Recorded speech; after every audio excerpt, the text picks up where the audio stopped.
Lucinda's parents arrived from work, and she quickly helped her mother prepare the scrumptious fried bananas. Her father had stopped at a restaurant on his way home and brought a cantina of food: white rice, black beans, avocado salad, and meat stew.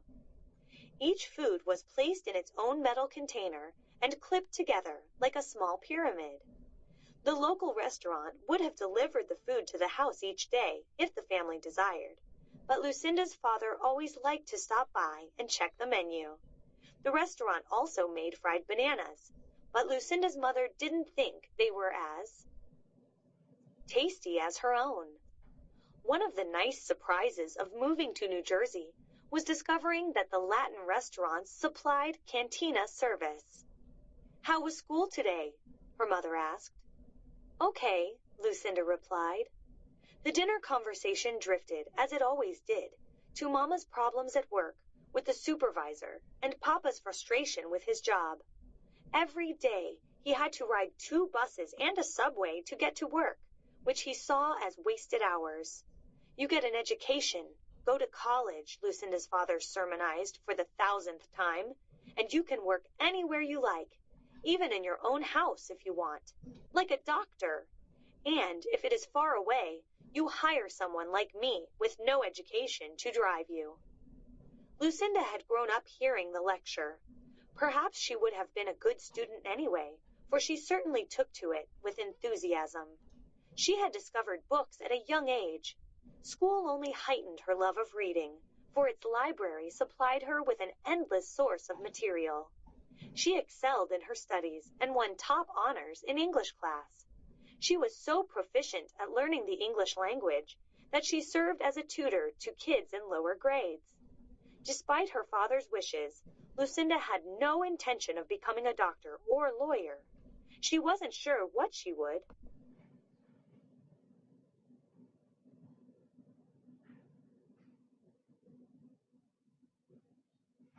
do. The future seemed far too distant to address it, but she knew somehow it would involve music and dance and magnificent costumes and glittering shoes and plumes in her hair. They were talking about her brother's upcoming basketball game when suddenly all the lights in the apartment went out. "¿Qué pasó?" her father exclaimed. Agitated voices could be heard from the outside hallway. A neighbor banged on the door shouting, "Call the fire department! Someone's trapped in the elevator!" Groups of tenants mingled outside their apartments, some carrying candles and flashlights. The building had been pitched into darkness.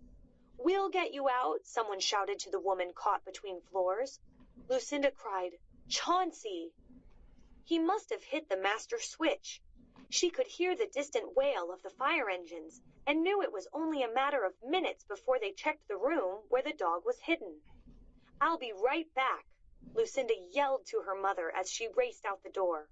Groping onto the banister, she felt her way down the flights of steps as people with candles hurried to escape. The rescuers reached the basement before she did. 2 firemen were huddled in the doorway checking the power supply.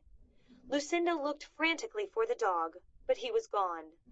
She raced out into the nippy night, through the throng of people crowded on the sidewalk, and searched for the dog. She was afraid to look in the street, expecting to see his lifeless body, the victim of a car. Lucinda looked up at the sound of her name. Her mother was calling to her from the window. "Come home! What are you doing?" The girl shouted, "In a minute!" The crowd swelled about her as she quickly darted away.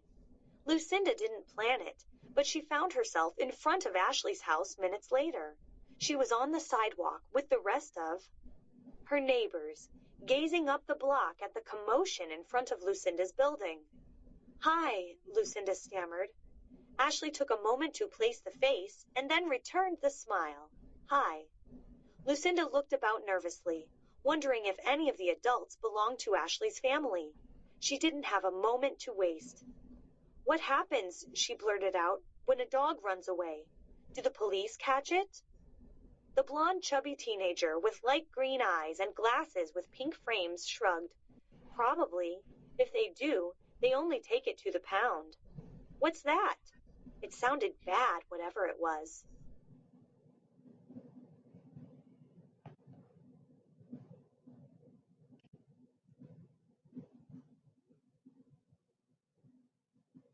A shelter where they keep animals. If nobody claims them, they kill them. Lucinda started to cry. She couldn't help it. It came upon her suddenly. Greatly embarrassed, she turned quickly and hurried away. "Wait up!" the blonde hurried after her. "Hey!" Lucinda stopped, too ashamed to meet her eyes. "Did you lose your dog?" Ashley's voice sounded concerned. Lucinda nodded. "Well, let's go find him," Ashley prodded.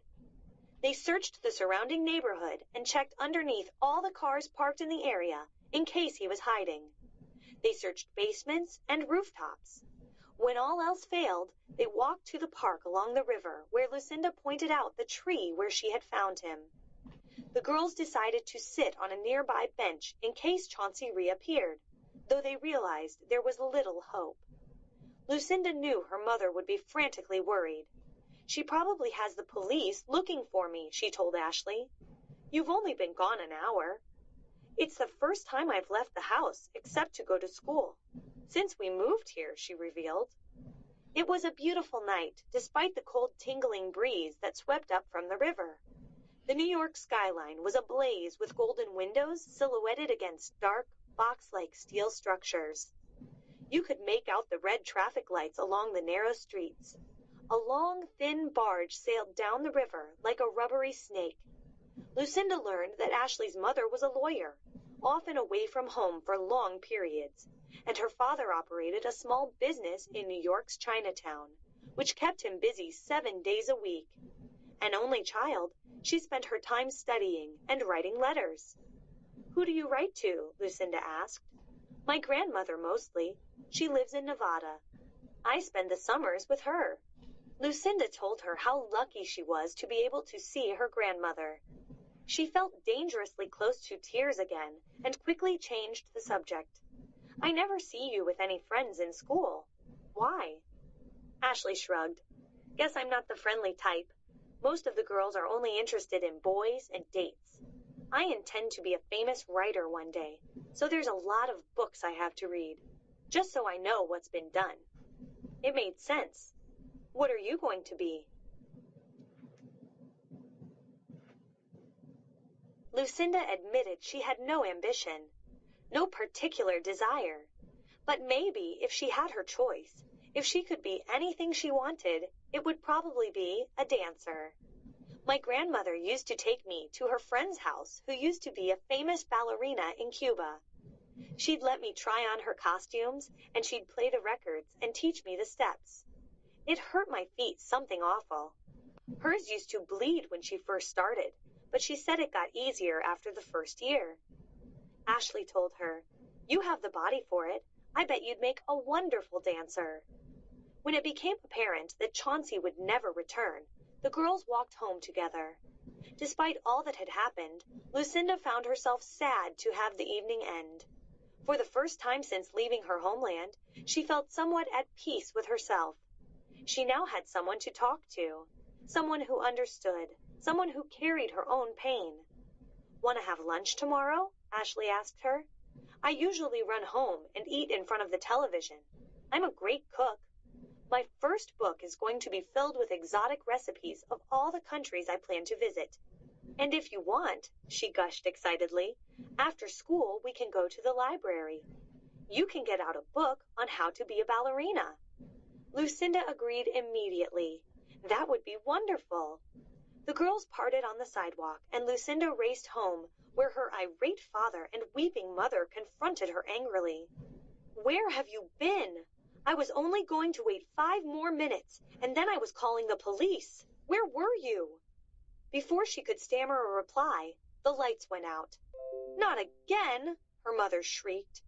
Lucinda's heart throbbed with excitement. Chauncey was back. She ran out of the apartment, unmindful of the darkness, with her mother's screams in the air. "Come back here!" This time, Lucinda made it to the basement before the firemen, and she led her pal safely out of the building. She reached Ashley's doorstep just as the first fire engine turned the corner.